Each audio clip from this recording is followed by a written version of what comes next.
Hello, and thank you for joining me. My name is Michael Johnson, and today we're going to be looking at effective leadership principles and strategies that you can use to lead in ministry just like Jesus did. First, I want to start by breaking down three core principles on how you can lead like Jesus, and then we're going to talk about practical things for each of them that you can do that will model his ministry and his life in your own life and your own ministry.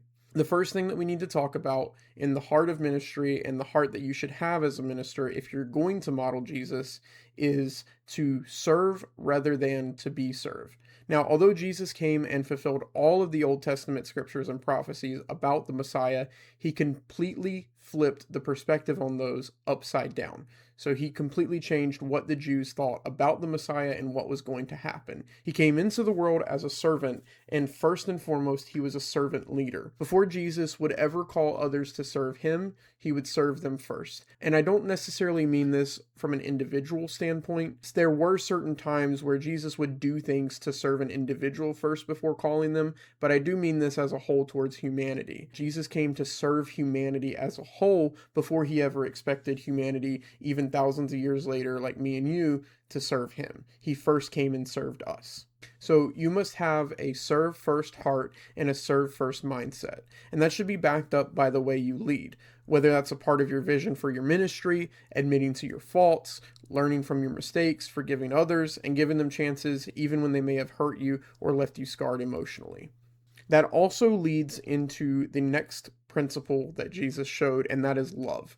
We should love others as Jesus did, so serving others should be the first layer, and then loving others should be the next layer. And honestly, as you go along, it gets a little bit easier to do both, because the more you love someone, the easier it is to serve them, or the more you serve someone, the easier it is to love them. This isn't a rule, it's not an end-all be-all, but generally it is true. If you practice this in principle and actually live that out, you'll see that that tends to be true. And the last principle that I want to touch on is that we should grow others. Now, we have numerous examples of all these principles from Jesus that we're about to look at in a minute, but just to break it down for you, we're supposed to serve others, love others, and grow others. So the first one of being a servant leader or a serve first leader, we have some great examples and some practical steps on how to do that. The first example that we see from Jesus is he washes the feet of the disciples. Now, this isn't too far off from when he's about to be crucified. So he's got all these things going on. He's under immense amounts of pressure. We know later on that he was very stressed out, very anxious, asked if there was any way that the cup could be taken from him.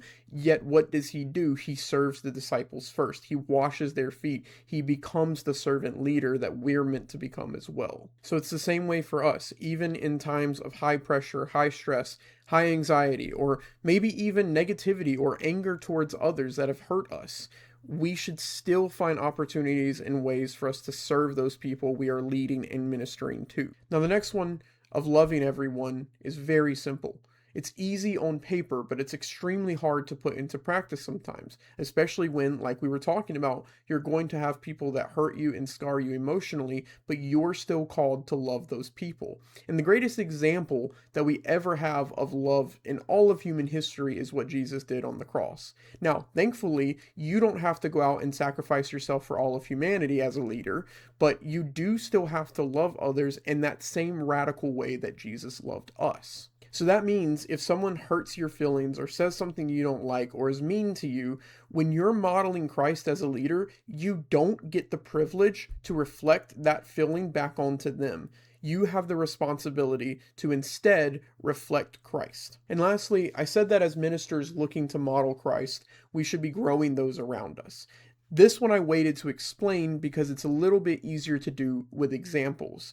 I mean this in a few different ways. I don't just mean growing our numbers. That will be a byproduct of what we're about to talk about, but that's not what I'm focusing on. Instead, we are supposed to grow others on the individual level. As we grow in Christ, we're challenged to grow others around us in Christ. And I feel like this is very easy to explain with an example. The biggest example I see of Christ growing others is first, he goes and picks disciples out of people that you and I, if we were picking them, we probably would have glossed over. We'd probably try to find the most educated, most responsible people we know, but Jesus goes out and picks the ones that everyone else would have looked over. He calls them to follow him, and he challenges them to grow by doing this. And then they spend time with him throughout all of his ministry. They're there for his death and resurrection. And the ones that stood true and stood fast, he calls them to grow further and tells them to go out and spread the gospel to all corners of the earth. And then they grow even more in their faith. And a lot of them wind up meeting terrible ends because of their faith. So if we're trying to model Christ in our leadership, we can't just sit back and let people be stagnant. We've got to challenge them to grow as well, but we've got to do it in a Christ-like way by serving them and loving them first. So every day in your ministry, you should ask yourself, how can I serve others? How can I love others? And how can I challenge others to grow while growing myself and growing my ministry? These are just a few key principles that we can get out of Jesus' life and ministry and apply them to our own in order to model him.